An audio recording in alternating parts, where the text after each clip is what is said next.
You are listening to the Delay and Pray podcast, episode number 150.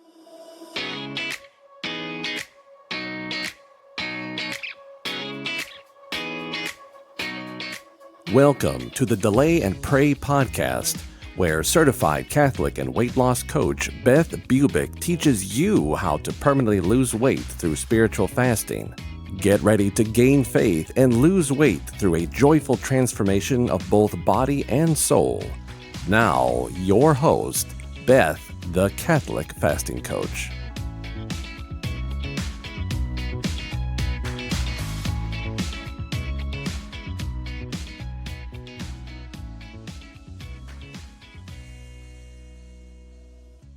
Hey, everybody. Welcome back to the podcast. Today, we are focusing in on beauty, both inner and outer beauty. You know, Delay and Pray is about both body and soul, and it is primarily focused on spiritual fasting for others, using both your body and your soul. So we know that what is good for one is always good for the other. And so when we delay food for a period of time for a spiritual purpose and pray for others as we do this, we are entering into a beautiful space that is transformative on the inside and the outside. You know, beauty does take on a new meaning when we are fasting. It is beauty that is meant for God. So the body is not an afterthought. It is the temple of the Holy Spirit and the visible expression of the soul. So to care for it rightly is an act of stewardship and virtue. When we learn to maintain a healthy weight, resisting the pull to overeat or overdrink, it does show mastery of the appetites, a key part of temperance. This isn't about vanity or chasing cultural ideals. We have to kind of get away from that, but about aligning the body with God's design so it can serve Him freely. As St. Paul reminds us in 1 Corinthians, do you not know that your body is a temple of the Holy Spirit within you, whom you have from God? So glorify God in your body. So as a disciplined body becomes a sign of an ordered soul, well, then we get ready to glorify Christ in both fasting and feasting. How interesting to also note that how we dress our bodies is important. That's important too. In this day and age, it's become more acceptable to wear less and less clothing, as well as leggings and sports clothes everywhere instead of dressing up, especially for Mass. And let me tell you, I am also guilty of this, by the way.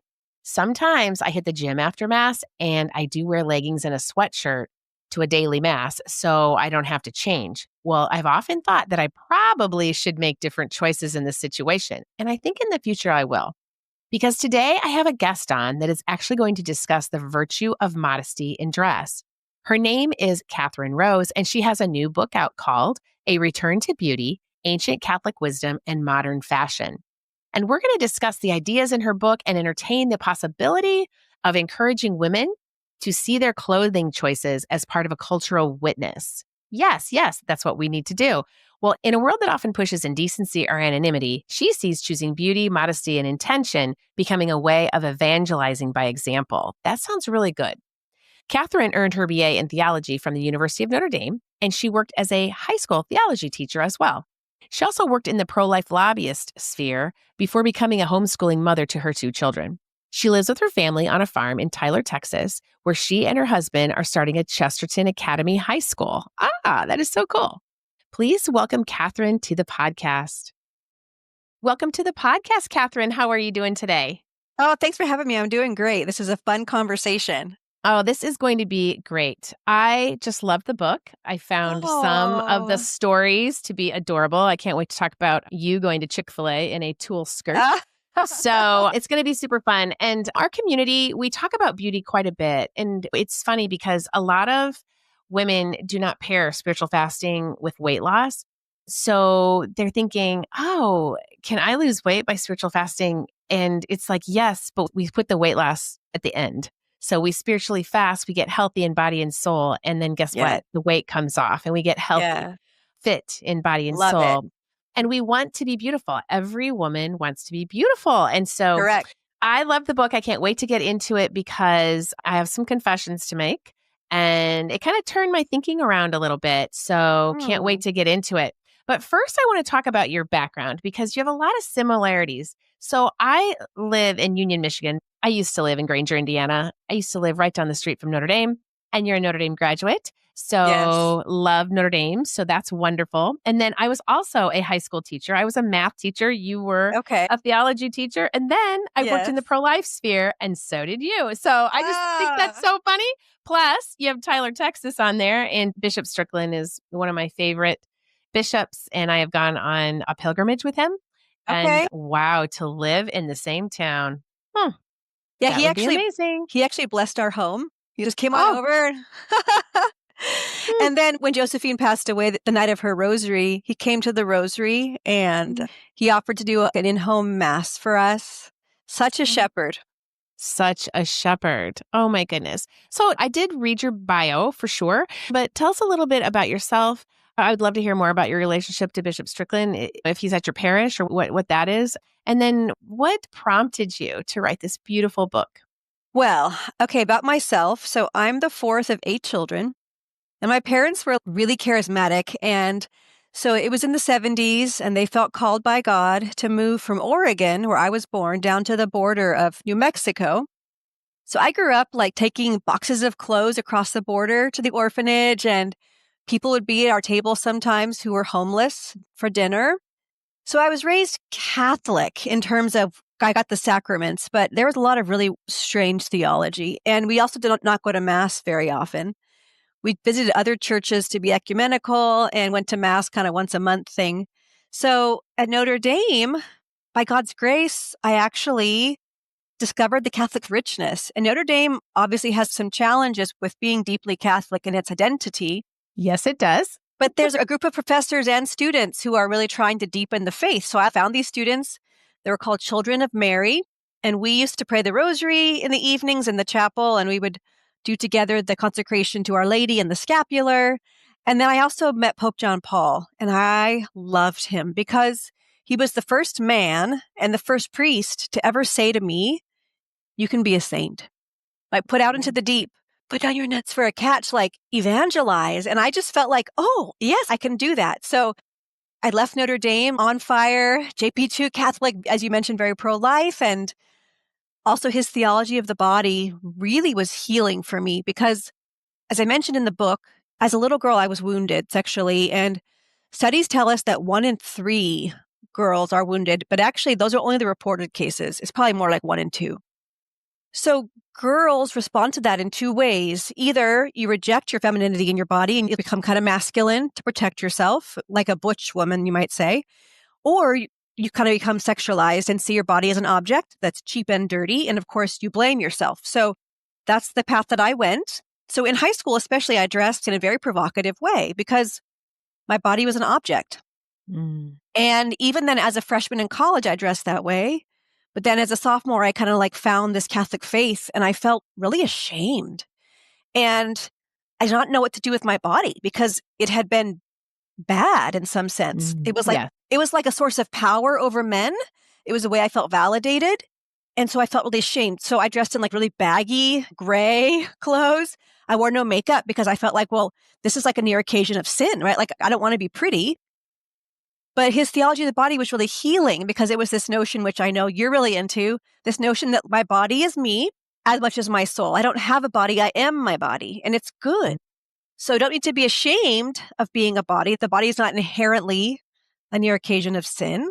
And that was the kind of beginning of my path toward where I am now in terms of dressing in an intentionally lovely way so as to uplift myself, but also so as to evangelize society.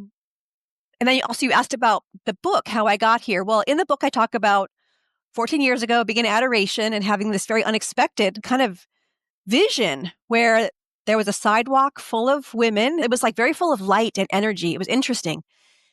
And they were all in these beautiful dresses. And I heard God say, "You go and do that." And I opened my eyes and I thought, what in the world? Like, how can someone do that? And why does it matter? Like, because I was being modest, right? Like, I don't know, jeans and shirts, and I didn't want to entice anybody.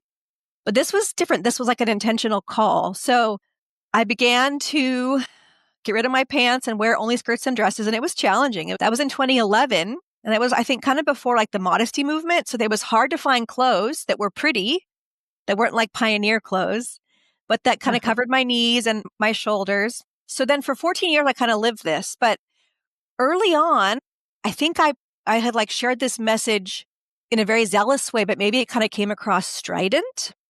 And there were some women who got really aggressive with me early on, like online. I had a little blog.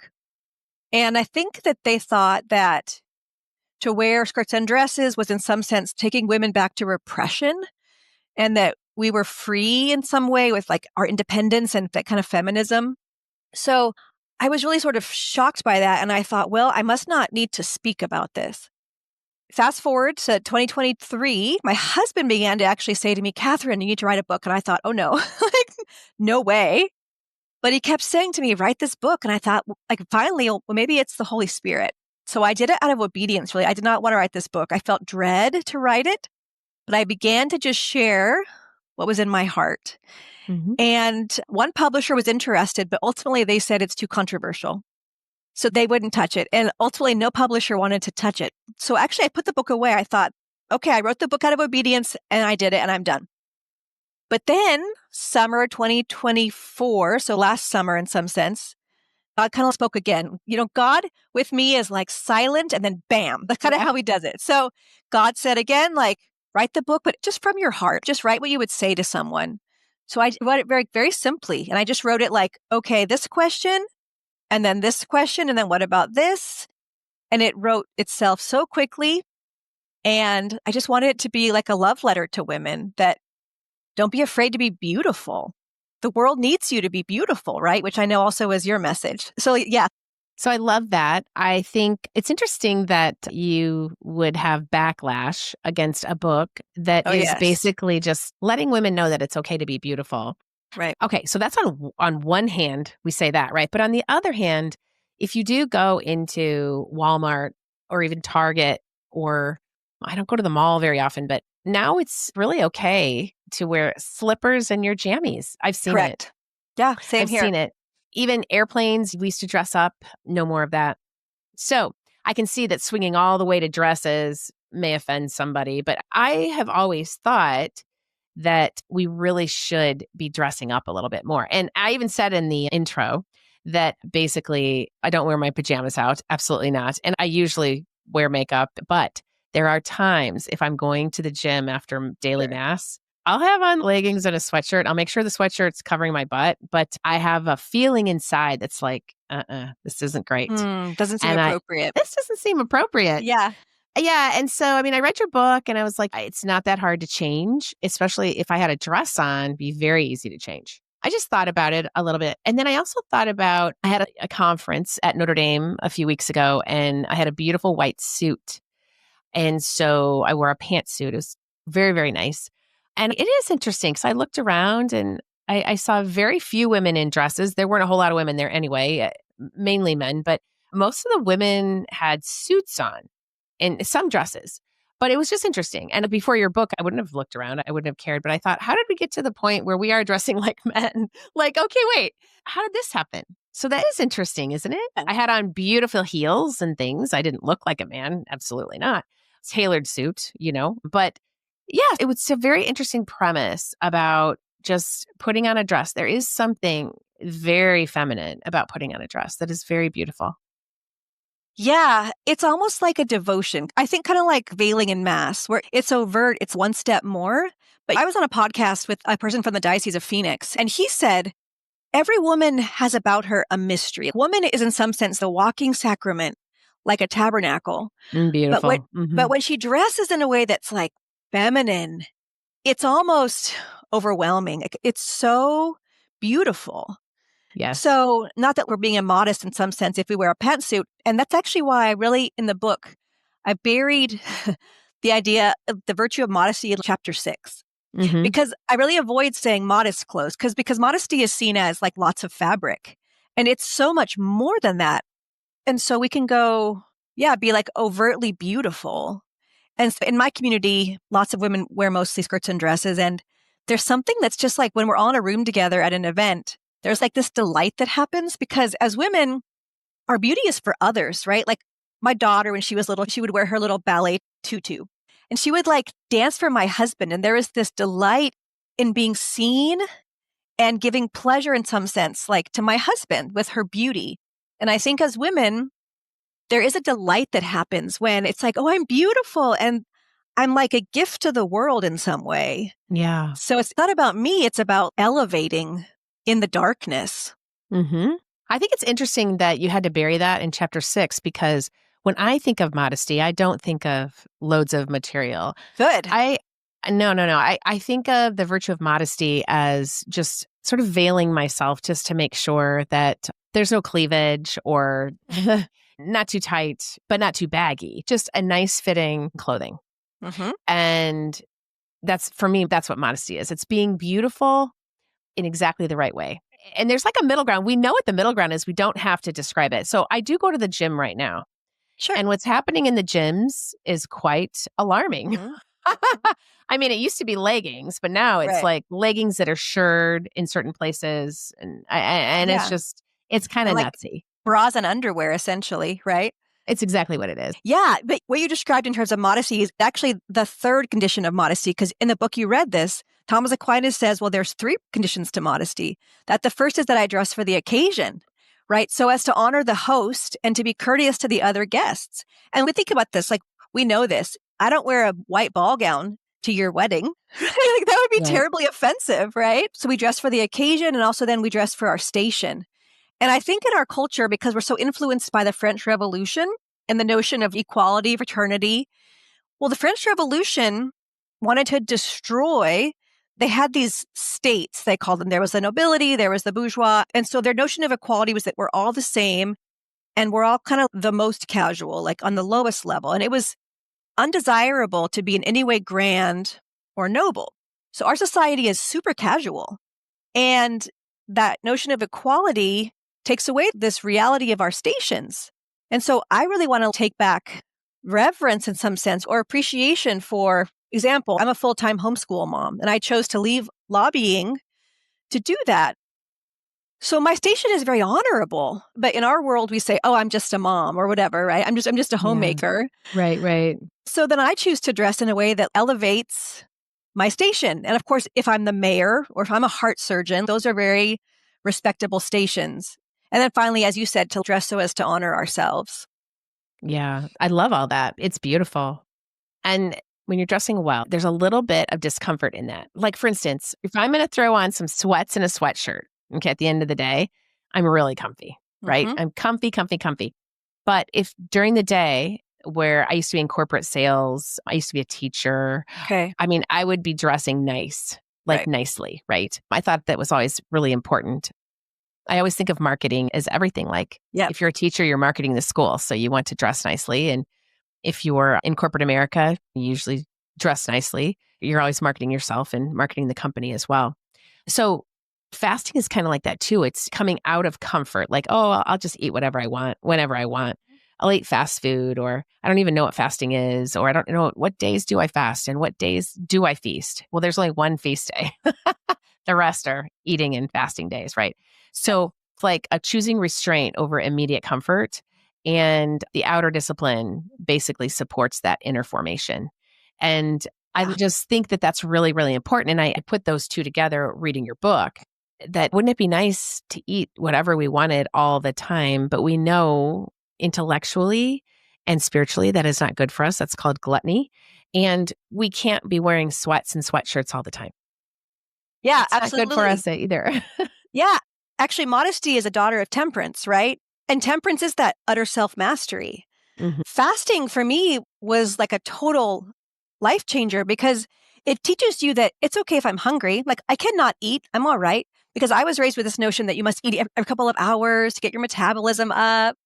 Well, I developed insulin problems, right? I had trouble with insulin resistance actually because I had so much Mhm. glucose in my body. I was Right. hypoglycemic. And when I began to do intermittent fasting, it was during Lent. So I would do it on Friday. I would do all day fast and only eat dinner. And the sense of liberation came of like, oh, I'm clear headed, of course, right? I'm in ketosis. Of course, I lost weight, but it was just more about that self mastery. And as you said, like not being afraid of discomfort. Like, it's okay that it's uncomfortable. It's good for me. And also, what's fascinating is now, of course, in like the secular world, there's all these benefits of fasting. I think because as humans, I think that we actually crave these times of cleansing our bodies because it also cleanses our minds. But we don't have that in the church so much anymore. No, and that's unfortunate. Yeah. Yeah. And that's just happened. It's kind of funny how the church has sometimes the only way I can explain it is that sometimes it succumbs to the culture, unfortunately. Yes. You can see this. Okay, because fasting before Mass used to be 12 hours. Yep. Then it went to 3 hours. Now it's 1 hour. And I never hear anyone talk about fasting before Mass. So it's not even really talked about a lot. And then fasting for 2 days of the year is required. And honestly, that fasting is one normal meal with Right. 2 small meals not to combine to be one normal meal. And so a lot of people can't even get their heads around that. Like, okay, so my normal meal could be, let's see, 2 fillet of fish, fries, and a Coke. Yeah. Could be a normal meal.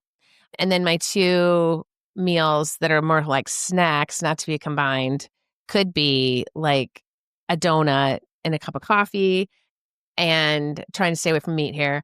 I don't even know what the other snack is. Okay. But if you think about it, tell me about the fasting benefits to body and soul from that type of plan. It's not there. Yeah. And so we do need to learn how to fast and how to regulate our bodies, not to always imbibe sugar and flour and alcohol, because those are the 3 things that actually can keep us from fasting. And they make us feel jittery when we're addicted to sugar. I totally tie this in, though, to this outer beauty of being beautiful around town. I mean, just having a dress on I didn't even think about it till I read your book, actually. I just Wow. I know in my heart when I see women in Mass that have a dress on, I am like, that is what I should do. I noticed that last year. I was like, you know what? That is what I should do. And I started it, kind of got away from it. But I think it's really important. I think it's also very easy. How easy is it? Even in the winter, some boots and some cute boots and like fleece line tights. Yeah. Actually, when I was in college, I'd do that in the winter and it was so warm. Yeah. But just briefly back to fasting, because I also love this topic. In my family, we actually follow the more ancient calendar because I just love old things. So that we also observe Ember Days, which Ember Days. 4 times a year, the church used to always say. And it's interesting because the church knows humans. And so the church says after this great season of Christmas, well, we need to then have Mardi Gras, and then we need to fast during Lent. But also then throughout the year, we need to remind ourselves not to give in to our appetites so much, to always be monitoring our appetites. So my family also then during Advent, we fast too. We usually do no grains during Advent and no sugar. Grains and sugar are the hardest things to give up. So always keeping that temperance and that self-mastery sharp, right? So actually my next goal is to also begin to fast during the Little Lent between, Assumption and Feast of St. Michael? I'm not sure. It's going on right now. It's called St. Michael's Lent. You call that Little Lent. Yep. Okay. And it started on the Feast of the Assumption, and it goes till Monday, St. Michael Mass, which is the Feast of the Archangels now that we're doing. We do that as a group right now. And it's true. And it is just, St. Thomas Aquinas always describes it as the passions or the appetites. Yes, correct. And we can't let those take over our flesh, because I know modesty is under temperance, but I haven't ever heard of how you described it as the daughter of temperance. I love that because it's true. So temperate on the inside, temperate on the outside, and just being modest. Yeah. And not just devolving into comfort. Because I mentioned in the book how when I'm homeschooling, I'll get up, I'll be in my pajamas still, I'll get my coffee and then I'm doing the dishes and making breakfast. And then the children start school and I'm in my pajamas still. And it's like 11 a.m. or whatever. So it's discipline, right? It is part of that self-mastery of like, I'm going to get up, I'm going to get dressed, I'm going to make my bed. And taking care of how we present ourselves. But also, as you say, eating well, not starving our bodies with sugar and white flour. So talk to me a little bit about why do you think female dress changed so drastically in the last 100 years? I mean, I went through the 80s in college, right? Well, yeah. And that was the huge feminist movement. And I was part of that, even though I grew up in this beautiful Catholic family, youngest out of 8, went to Mass all the time. It was wonderful. I went to college and I was like, ooh, this is interesting. And I was in engineering school and there weren't very many women there. And so I sort of got a big head about myself and I could see the feminist movement just moving within me. Do you think it started there? Like, I'm a woman, I can do whatever I want, I can dress however I want. Do you think it started there? Well, I mean, way before that? Way before. So the roots of feminism and then what happened to dress are somewhat related, but actually not. So There's an author I love named Christopher Dawson. He was a historian sociologist at the turn of the 20th century. Anglican, became Catholic, and ultimately ended up in the U.S. at Yale as the chair of Catholic studies. And his insight was that religion is at the very heart of culture, that all the great cultures, Hindu, like India or China or Christendom in Europe, they didn't make these religions. They actually grew around this very dynamic living religion.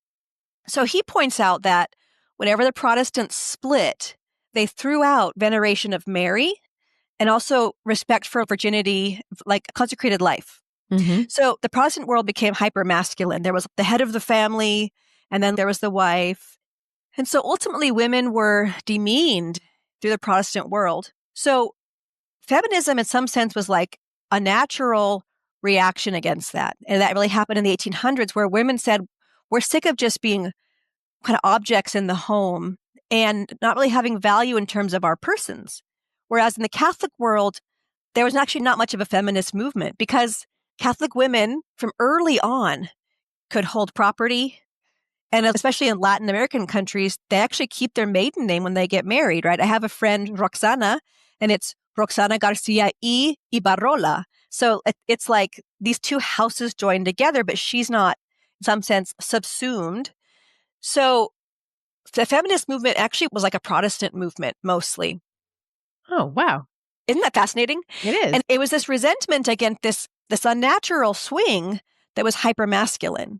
The problem is that it was actually power dynamics, and it was fueled by Marxism, right? Because Karl Marx said, there's always this victim class, and women, you're victims. And so you have to rise up and fight for power. And that's actually then where pants came in, because these suffragettes and these feminists, they thought, well, we must be equal to men. And to do that, we must become like men and beat men at being men, right? Or like become more powerful than men. And of course, it's such a very powerful sentiment because it taps into Adam and Eve. Like, really, this is original sin.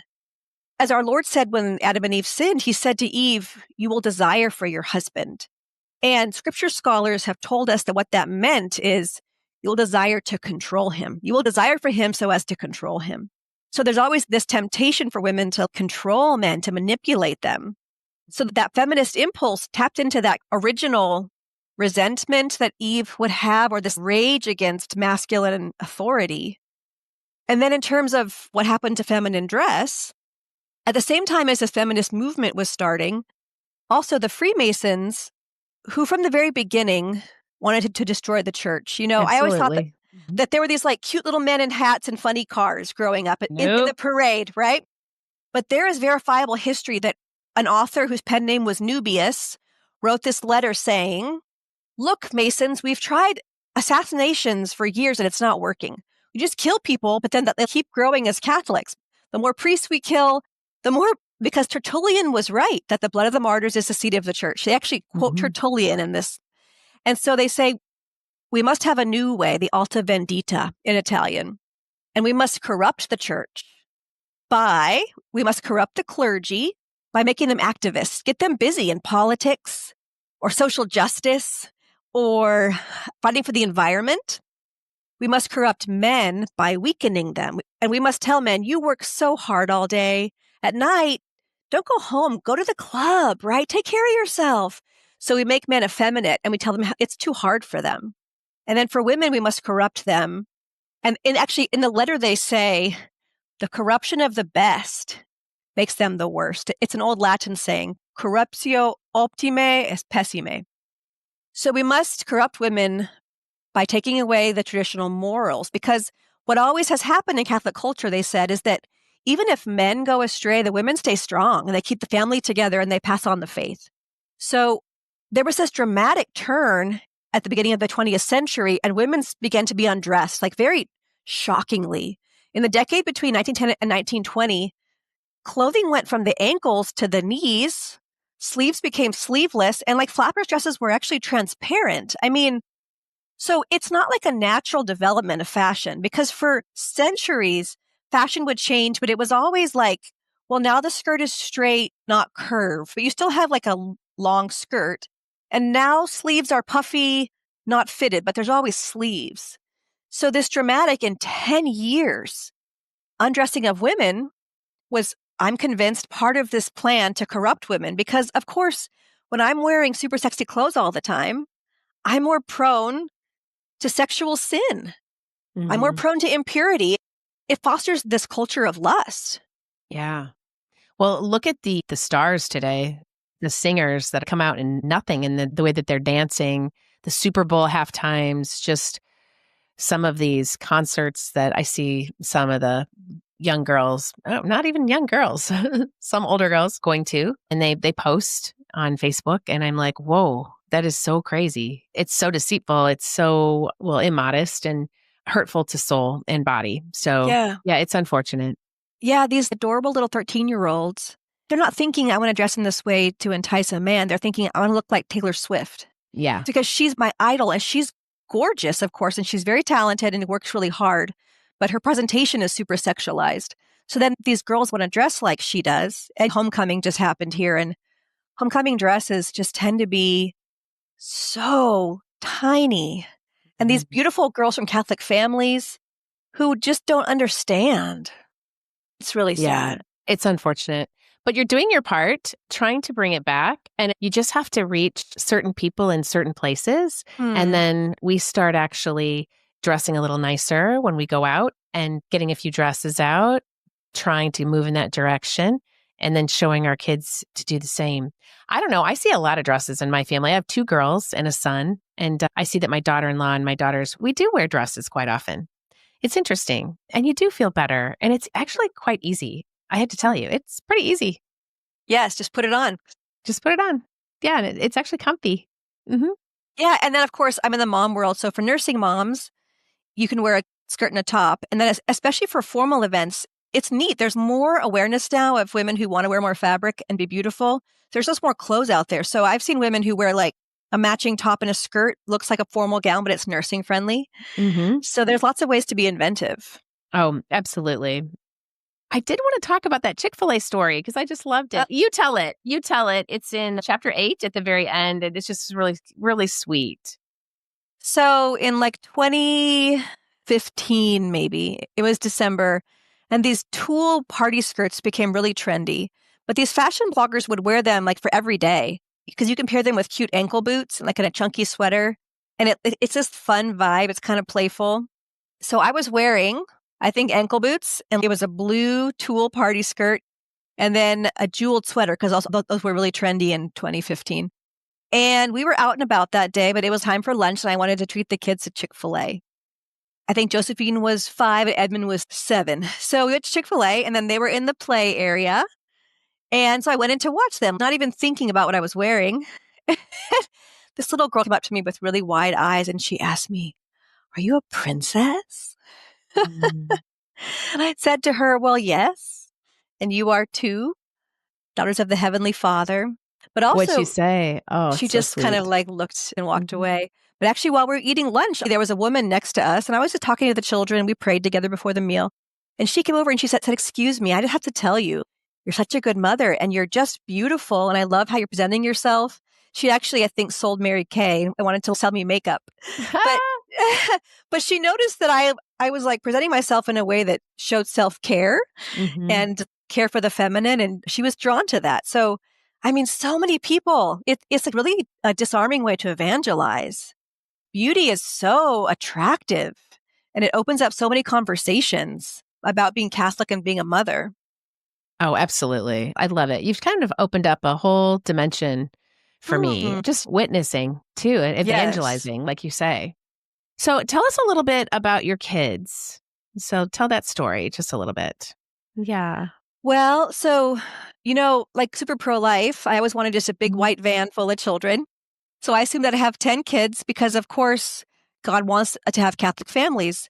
So we got married and we had infertility. I had 2 miscarriages that first year and then nothing. And I had PCOS, which actually was Mhm. tied to my insulin resistance. Yep. So as I began to heal my insulin resistance, the PCOS began to heal. And I also had progesterone issues. And it was really painful, especially being in the pro life movement or at the grocery store and seeing these magazine covers of so and so actress is pregnant, not married, whatever. And I felt like, Lord, like, I really, really want a baby, And these women, I'm praying at the abortion facility and it's like, please, can I have your baby? Like just the longing to have a child. So we did foster care for a while. We have fostered babies. And let's see, we had 2-year-old twin boys in the home and I got pregnant, which was incredible. So I took progesterone throughout the pregnancy. And then when I was 7 months pregnant, we got a call that they had a big sister. Would we take her too? And we said yes. So suddenly we had in our home 4 children aged 2 and under because she was just 10 months older than her twin brothers. So it was nuts, but it was wonderful. And we really wanted to be a family together. Ultimately, we were not able to adopt those 3 children. They're in really good homes now. We stay in touch with them. And then lo and behold, 2 years later, I was blessed with Josephine, another pregnancy. And I had to have, again, progesterone just to keep the pregnancy. But then with her pregnancy, I had placenta procreta, where actually the placenta grew through my uterine lining into my abdominal cavity. So I worked with a Catholic NAPRO doctor, and he had to do a hysterectomy when she was born. But I mean, amazing story. I was, of course, so sad. I was 33 and I had no more uterus, but we named her Josephine for Josephine Bakhita because Oh, I love I Josephine love Bakhita. her. Mm-hmm. I love her. Her wounds that she gloried in because she got to meet Jesus through them. So we gave our doctor, who was Catholic, a Josephine Bakhita prayer card, and we prayed together before the surgery. And my surgery, he said, was textbook perfect. I lost no blood. And you can die from hysterectomy while you're pregnant. You just bleed out so fast. So he said he always actually invokes her now whenever he has a hard surgery. Wow. So then I was blessed to be a mom of 2 children we homeschooled. And then Josephine, when she was 4, got leukemia. And we knew then because they take the cancer's DNA essentially from the Mayo Clinic. So the Mayo Clinic sent us the results and they said this kind of leukemia has a high risk of mortality and a high chance of relapse. So we were at Dell Children's Hospital in Austin and they did an amazing job. We loved our doctors. And she had the toughest chemo possible for 3 years to really try and eradicate this cancer. And then we had 4 years of cancer-free, and we moved to Tyler from Austin in 2020 during COVID, and we're on some acreage. We have sheep and ducks. We have a little farm. And then when she was 11, so it was Lent 2023, and she began to have leg pain. And I just, cancer was not even on my radar. I just had thought we were through with cancer. And so I was giving her magnesium and calcium for her leg pain. And then Easter Monday, a fever started and she was in so much pain she could not even walk. And that week it hit me like, oh. So we were in the car and I said, Josephine, what do you think? And she said, I think it's cancer. I said, I think it is too. And she was 7? She was 11. She was 11. So we were both crying and we said, Lord, if it's possible, let this cup pass us by. And we actually went to the cathedral and I had to carry her because she couldn't walk. She was in so much pain. I carried her inside and we went to the altar and we just were like, Jesus, yes, if you will it, but please don't ask this of us. So that Saturday we drove to the ER at Dallas Children's and sure enough, cancer had returned and it was entirely immune to the chemo, which blows my mind because chemo is poison and this cancer kept changing its DNA around the chemo.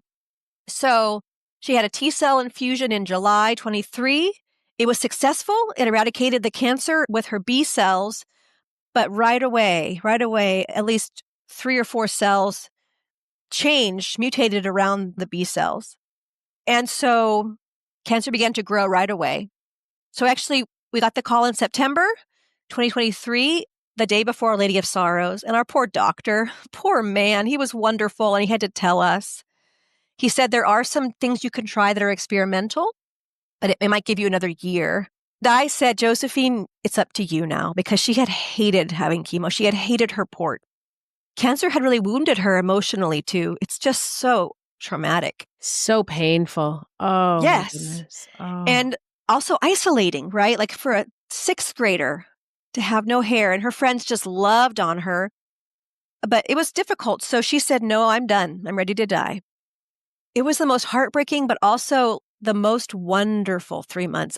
I mean, there's just no way to describe it. People were praying for us everywhere, and we felt like we were walking on water. The air was golden in some sense. There was so much grace. It was holy. So in October, her pain began to get worse, And her friends had a tea party for her where everybody wore these dresses and these hats. And there was this sense of joy of like, you're going to depart from our midst and you get to go ahead of us. And we rejoice with you to have no more pain. As a family, we just What year was that? 2023. Oh, that was December of 2023. Oh, Yeah. As a family, we celebrated every moment. Like everything was said, right? I love you. I'm sorry for all my faults against you. You pleased me, daughter. Like everything was said, all the conversations. And then in December, the cancer was everywhere and the pain got really bad. And in November, a friend had approached us who had a private jet and had said, does she want to go on a trip? And we had said, no, thank you. Like we just want to be home. Well, in December, all of a sudden, Josephine said, actually, I want to go on a trip. I want to go one more time and ski in a Christmassy village. And we were like, Josephine, like, you're maybe a week from death. Can we not get on a plane? But she said, no, I want to go. So we chose Breckenridge. It was on a Friday, December 17th. My father flew in for one more visit while she was alive. And then we went to Dallas Children's, got an infusion of platelets because she had no more platelets. Like her bone marrow was not making blood anymore. It was full of cancer. Platelets last for 48 hours and then you'll start to just bleed. So she got platelets on Sunday, and on Monday we flew out to Denver. But then she could not actually do the adaptive skiing until Wednesday. So it was like, Lord, please, because by Tuesday she would begin to bleed. But she didn't. There was no nosebleeds, because if she had begun to have nosebleeds, we would have to go to the hospital. So then Wednesday morning, she got to do her adaptive skiing. She was in a little pod and two guides behind her who would ski her down the slope, but then she would steer with her body.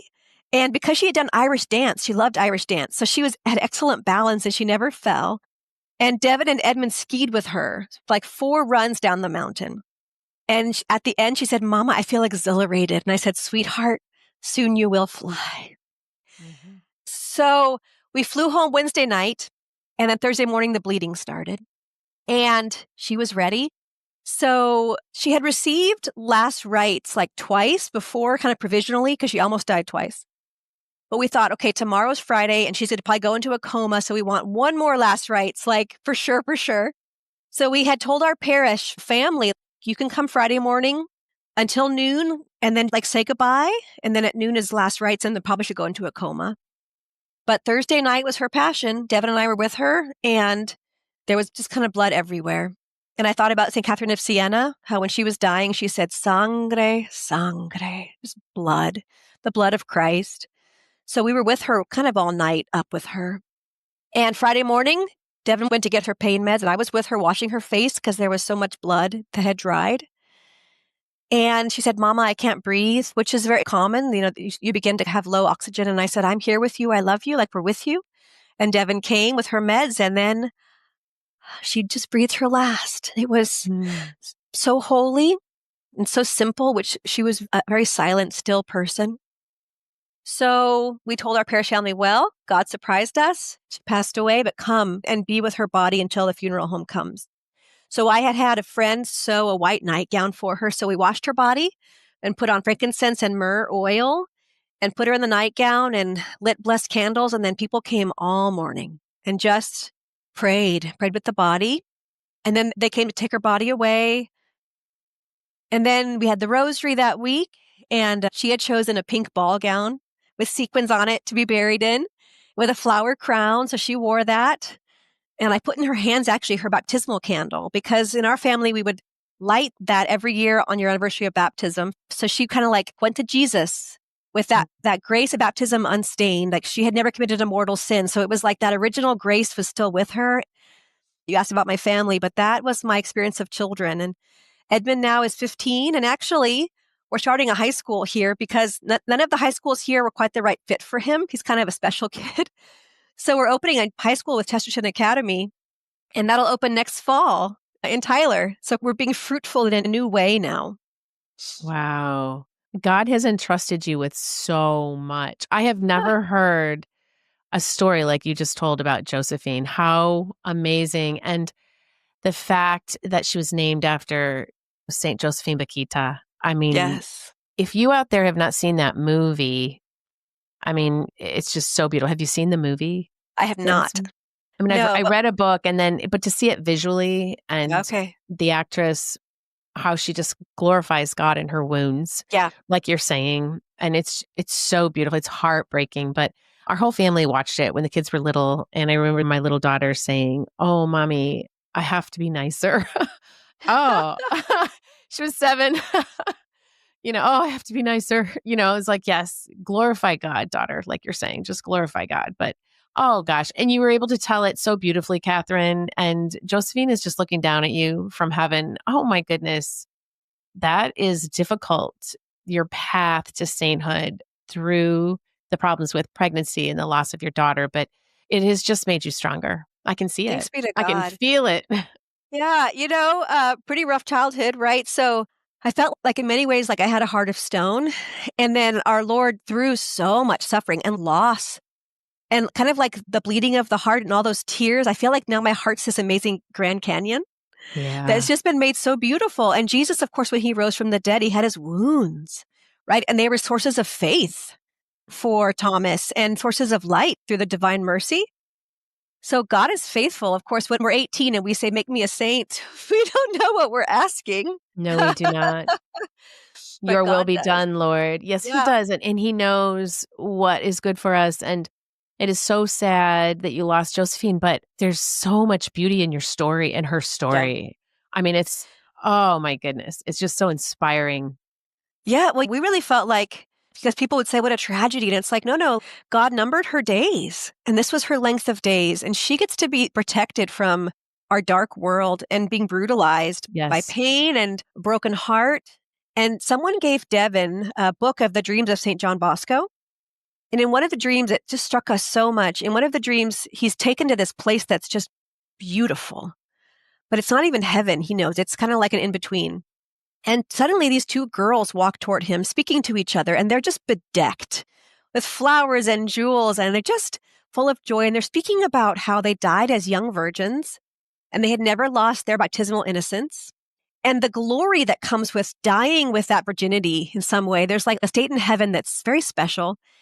And St. John Bosco was just so struck with the incredible light of these girls. And so we felt like Josephine gets to join them in this special class. And actually, I'm sorry, but may I share one story? One like Oh, miracle please story? do. Please do. There were 3 different miracles that spring after she died because, of course, I was just in so much pain. As a mother to lose a child, there's, of course, the loss of the love, but also there's the loss of the body. Because as mothers, we bond to our children's bodies. And when that body is taken away, it's this tearing of the heart that won't be actually complete until the last day and the resurrection of the dead, when we have our bodies again, I think, and I can touch her again. Anyway, so a friend gave me this amaryllis bulb that's usually at Christmas time. These are Hmm. forced.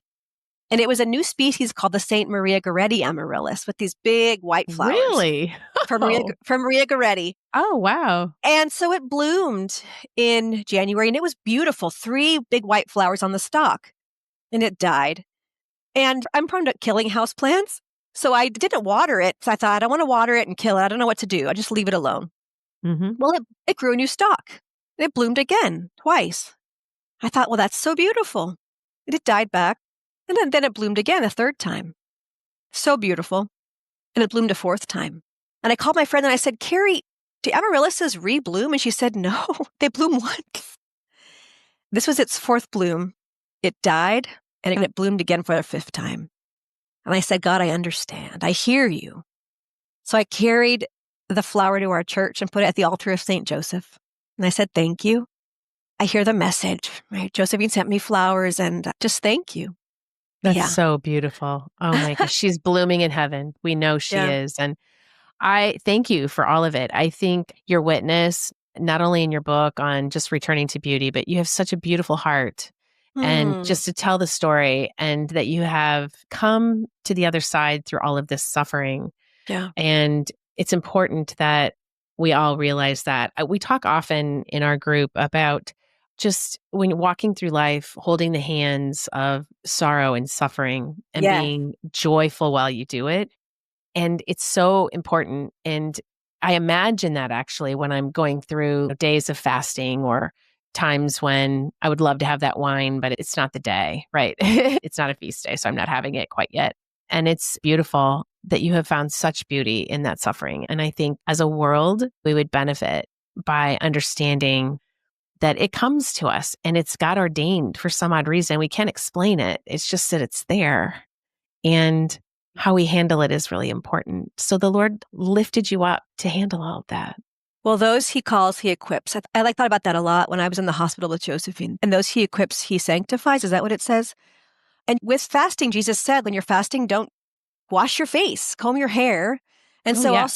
also with grieving, after Josephine died, a friend said, "You're not in bed all day?" And I said, "No, I'm in so much pain and I'm choosing still to glorify God. I'm entirely broken, but I'm still standing and I can still dress with care and present myself to the world in this way. Like God didn't harm me. I'm not mad at God or whatever, you know?" So just with the suffering, fasting's a suffering, overcoming that passion in ourselves and tempering our desires and not being afraid to suffer. It is the way to sainthood. It is the way. Oh, Catherine, this was beautiful. Thank you so much for coming onto the podcast, giving us your story. Everyone out there, get a copy of her book, A Return to Beauty, Ancient Catholic Wisdom and Modern Fashion. It's available on Amazon, would you say? On Amazon. Yeah, it has like Yeah. 15 reviews. I think it's 4.9 stars. Actually, its first week, it was on the new bestseller list for Amazon. Yay! So that's fun.